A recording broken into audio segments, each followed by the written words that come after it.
Hello, welcome to my channel ব্যাপার education and admission suggestion centre. তোমরা অনেকেই আমাকে অনেক ফোন অনেক মেসেজ করেছো, হোয়াটসঅ্যাপে মেসেজ করেছো এবং কলও করেছো। শুধুমাত্র জলপাইগুড়ি এবং নর্থবেঙ্গল ইউনিভার্সিটির যেটা নোটিশ দিয়েছিল কয়েকদিন আগে যে মেরিট লিস্ট পাবলিশ করবে, কিন্তু কেন মেরিট লিস্ট পাবলিশ হলো না সেই বিষয়ে আমি ডিসকাস করব। দেখো, ফার্স্ট অফ অল কথা আমি তোমাদেরকে আগেই জানিয়ে দিয়েছিলাম যে মেরিট লিস্ট তারা মিনিমাম 20 দিন পরে তারা পাবলিশ করে। তো তোমরা সেটা অনেক আগেই এই বছর নোটিশ দিয়ে দিয়েছে, কিন্তু কিছু টেকনিক্যাল ইস্যুর কারণে হয়তো তারা এত তাড়াতাড়ি পাবলিশ করতে পারলো না। এখনো তোমাদের হাতে সময় আছে, এমনটা না যে তোমার মেরিট লিস্ট পাবলিশ হয়ে গেছে, তোমরা দেখোনি, এডমিশন ক্লোজ হয়ে গেছে, এরকম কিছু বিষয়টা না। আমি আজকে কলেজের প্রফেসরকে কল করেছি, প্রফেসররা ঠিকমতো বিষয়টি বলতে পারছিল না। মোট কথা তাদের কিছু, যাকে আমি কল করছি তিনি ছুটিতে ছিলেন মোট কথা। তো আপাতত তোমরা ওয়েট করো, যদি আনটিল যদি কোনো ইনফরমেশন আসে আমি দিব, অবশ্যই তোমাদেরকে ইনফরমেশন জানিয়ে দেবো। যারা মেসেজ করো হোয়াটসঅ্যাপে তারা অবশ্যই জেনে রাখো যে তোমাদের এখনো পাবলিশড হয়নি, চিন্তার কোনো কারণ নেই। পাবলিশড হলেই আমি লেট করব না, তোমাদের জন্য ভিডিও বানিয়ে দেবো এবং তোমরা সেই লিঙ্ক থেকে কন্টিনিউ, আর প্রত্যেক দিন 2:30 পর এবং সন্ধ্যার দিকে দেখবে এই দুটো আমি পাবলিশ করে থাকে সম্ভবত এই মেরিট লিস্টগুলো।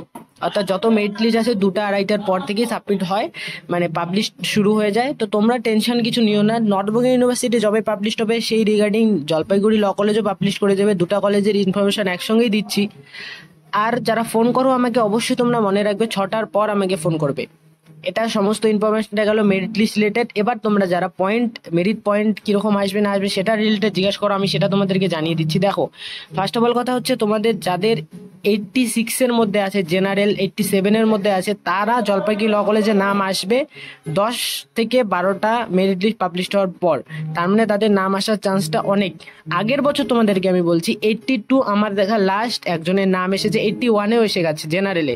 এখন ওবিসির ক্ষেত্রে ডিফারেন্সটা শুধু 1-2 মার্কসের থাকে, তো তোমরা সেটা অবশ্যই মাথায় রাখবে। তো এই হচ্ছে বিষয়টা। তো তোমরা হচ্ছে যদি চিন্তা করে থাকো যে তোমাদের মেরিট লিস্ট পাবলিশ হবে না, সেরকম বিষয়টা না, অবশ্যই অ্যাপ্লাই করেছো, অবশ্যই তোমাদের এডমিশনের জন্য মেরিট লিস্ট পাবলিশ হবে। তো পয়েন্টের বিষয়ে তোমাদের ক্লিয়ার, এসসির ক্ষেত্রে একটু কম হয়, মিনিমাম 5 মার্ক। মনে করো তোমাদের লাস্ট আগের বছর এসসির ক্ষেত্রে এসেছে আমার দেখা 73-2। তো এই হচ্ছে তোমাদের মেরিট পয়েন্টের বিষয়। নর্থবেঙ্গল ইউনিভার্সিটি অবশ্যই হাই থাকে সেখানে, তোমরা অবশ্যই ধরে রাখো 90% মার্কস তোমাদের এগ্রিগেট খুব হাই টাফ সেখানে থাকে। তো এবছর যেরকম পার্সেন্টেজ এসেছে সবারই, সেই হিসাবে একটু হেরফের হতে পারে। বাট প্রথম 1-2টা মেরিট লিস্ট পাবলিশ হলেই বোঝা যাবে। তোমরা আমার চ্যানেলকে সাবস্ক্রাইব করে রেখেছো, আমি তোমাদেরকে অবশ্যই ইনফরমেশন, বেস্ট ইনফরমেশন দিয়ে দেবো। তো তোমরা ধৈর্য ধরো, 1-2টা মেরিট লিস্ট পাবলিশ হতে দাও, আমি অবশ্যই তোমাদেরকে তখন একদম কমপ্লিটলি জানিয়ে দিব যে তোমাদের মেরিট পয়েন্টটা কিভাবে এবছর, মানে মেরিট পয়েন্ট রিলেটেড কিভাবে তোমাদের এবছর এডমিশনটা নেওয়া হচ্ছে। এখন বিষয়টা গেল মেরিট পয়েন্টের জলপাইগুড়ি ল কলেজ এবং উত্তরবঙ্গ ল কলেজের বিষয়। তো এরপরে আসছে তোমরা আবার কোথায় কোথায় ফর্ম ফিল আপ করতে চাও, যেটা হচ্ছে দুটো ল কলেজ এখনো অ্যাপ্লাই শুরু হয়নি, MX law college, Balurghat law college. তো এই দুটো ল কলেজেরও এই মাসের মধ্যেই শুরু হয়ে যাবে, আশা করছি তোমাদের লাস্টের দিকে বা মাঝখানের উইকে শুরু হয়ে যাবে। তো তোমরা টেনশন নিও না, আমি সেই বিষয়ে ভিডিও বানিয়ে দেবো যখনই এডমিশন শুরু হয়ে যাবে। তো এই হচ্ছে তোমাদের লয়ের ইনফরমেশন গেল। এখন বাকি যাদের কম নাম্বার এসেছে, যারা তোমরা বলো আমার 60 এসেছে, 70 এসেছে, তারা পাবে না, তারা কি করবে? ফার্স্ট অফ অল তারা প্রথমে ডিসিশন নাও, তাদের ফার্স্ট ডিসিশনটা এটাই নিতে হবে যে তোমরা লয়ে পড়বে কি পড়বে না। যদি তোমাদের লয়ে পড়ার ইচ্ছা থাকে তাহলে অবশ্যই তোমাদের ফাইন্যান্সের দিক থেকে তোমরা অবশ্যই লক্ষ্য করবে। তোমাদের ফাইন্যান্স বলতে তোমাদের বাড়ির অবস্থা লক্ষ্য করবে, যে তোমার বাড়ি তোমাকে প্রাইভেটে পড়াতে পারবে কিনা। অনেক এমন প্রাইভেট ল কলেজে যেখানে ডিরেক্ট এডমিশন নেওয়ানো হয়, কিন্তু তাদের ফি স্ট্রাকচার অনেক বেশি থাকে।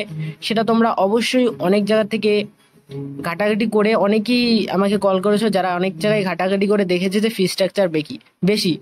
তো তোমরা যদি সেখানে এডমিশন হতে পারো তাহলে তোমাদের ফাইন্যান্স বিষয়টা দেখতে হবে। যদি ফাইন্যান্স বিষয় ঠিক থাকে তাহলে এডমিশন নেবে, কিন্তু এডমিশন নেওয়ার আগে আরেকটা কন্ডিশন শুনে রাখো। যারা সায়েন্স ব্যাকগ্রাউন্ড থেকে নিতে চাচ্ছ তাদের কি প্রবলেমটা হবে, তারা আর্টসের যেসব সাবজেক্টগুলো পড়নি সেসবগুলো সেখানে গিয়ে পড়তে হবে ফার্স্ট ইয়ার সেকেন্ড ইয়ারে গিয়ে। এমনটা নয় যে সায়েন্সের স্টুডেন্ট সেগুলো সাবজেক্ট পড়ে রিকভার করতে পারে না, মানে নিজেকে তৈরি করতে পারে না, সবাই পারে।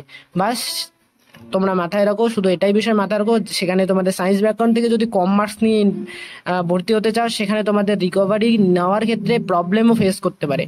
তো আমি যেটা সাজেস্ট করব, সায়েন্স ব্যাকগ্রাউন্ড থেকে যারা ল পড়তে চাও, যাদের ফ্যামিলির ফ্যামিলির মধ্যে কেউ ল আছে, মানে ল নিয়ে পড়েছে, যাদের কাছ থেকে তোমার সাজেশন নিতে পারো, বা তাদের থ্রুতে তোমরা প্র্যাকটিস করতে পারবে, বা তাদের থ্রুতে প্র্যাকটিস বিষয়, বা তাদের মোট কথা তোমরা বুঝতে পারছো, তোমাদের ফ্যামিলিতে যদি কারো ল পড়ে থাকে সায়েন্স ব্যাকগ্রাউন্ড থেকে, যাদের ইচ্ছা আছে ল পড়া নিয়ে, তারা যেতে পারো। নচেত তোমরা আরেকটা কাজ করতে পারো, তোমরা সায়েন্স রিলেটেড যে কোনো কোর্স করে নিতে পারো, প্যারামেডিক্যাল কোর্স আছে, নার্সিং রিলেটেড কোর্স আছে, এসব করে নিতে পারো। ডিপ্লোমা কোর্স অনেক আছে, অনেক খোলা আছে, তোমরা যে কোনো ডিপ্লোমা কোর্সগুলো করে নিতে পারো। আমি সাজেস্ট করি প্রথম অবস্থায় ডিপ্লোমা না করে প্রথম অবস্থায় তোমরা বিএসসি, ব্যাচেলার ডিগ্রি কোর্সগুলো করো, ডিপ্লোমা না ডিগ্রি কোর্সগুলো করো, যেটাই করো। এই হচ্ছে তোমাদের বিষয়।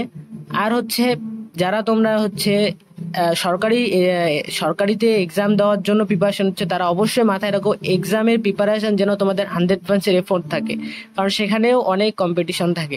এই হচ্ছে তোমাদের ল রিলেটেড কমপ্লিট ইনফরমেশন। বাকি আদার্স যারা অন্য কোথাও, অন্য বিষয়ে কোথাও এডমিশন হতে চাও, বা অন্য রিলেটেড কিছু ইনফরমেশন জানতে চাও, তারা অবশ্যই আমাকে মেসেজ করবে আর কমেন্ট অবশ্যই করবে। আর আমি এই ভিডিওতে একটাই দেখতে চাই, আমার ভিডিও কতজন ল স্টুডেন্টরা পার্টিকুলারভাবে দেখে, তারা অবশ্যই একটা করে লাইক দিবে। এই ইনফরমেশনটা আমার অনেক জরুরি। তো তোমরা যারা রেগুলার আমার ভিডিও দেখো, তোমরা অবশ্যই একটা করে লাইক দিয়ে দিবে, যাতে আমি বুঝতে পারি। আর মানে যতগুলো স্টুডেন্ট আমার সাবস্ক্রাইব করে রেখেছো ল রিলেটেড, তোমরা অবশ্যই সবাই একটা করে লাইক দিবে। আর লাস্ট যেতে যেতে একটাই কথা, টেনশন নাও না, অবশ্যই তোমার মেরিট লিস্ট পাবলিশ হবে। তোমরা যেসব ল কলেজে অ্যাপ্লাই করেছো, Jalpaiguri, north Bengal university, merit list publish হবে। দেরি হচ্ছে কিছু কারণে, হয়তো টেকনিক্যাল ইস্যুর কারণে, কারণ ফোন কলেও পাওয়া যাচ্ছে না। আমি এই জন্য প্রফেসরেরকে কল করেছি, সেখানকার প্রফেসরটা ছুটিতে ছিল, যার সঙ্গে আমার কথা হয়েছে আজকে, তিনি ছুটিতে ছিল, সেই জন্য তিনি ভালো ইনফরমেশন পাচ্ছে না। কালকে আমি ট্রাই করব আবারও কলেজের সঙ্গে, ইউনিভার্সিটির সঙ্গে কন্ট্যাক্ট করার জন্য। যদি বেটার কোনো ইনফরমেশন পাই অবশ্যই তোমাদের জানাবো। এই হচ্ছে আপাতত এডুক ভিডিও। সবাই ভালো থাকো, আর দেখা হচ্ছে তোমাদের সঙ্গে পরবর্তী কোনো এক ভিডিওতে। Thank you for watching.